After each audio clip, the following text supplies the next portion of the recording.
इस तरह के कुछ ही मसालों से चने के चावल बनाने का तरीका सिखाएंगे।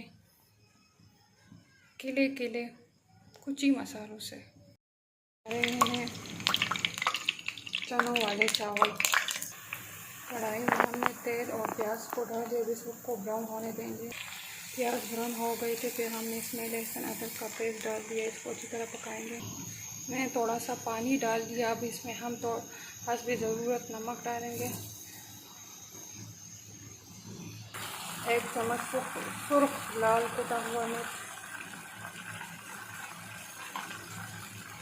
1 चम्मच जीरा साबित, थोड़ा सा पुलाव मसाला डालेंगे। अब इसमें हम पानी डालेंगे,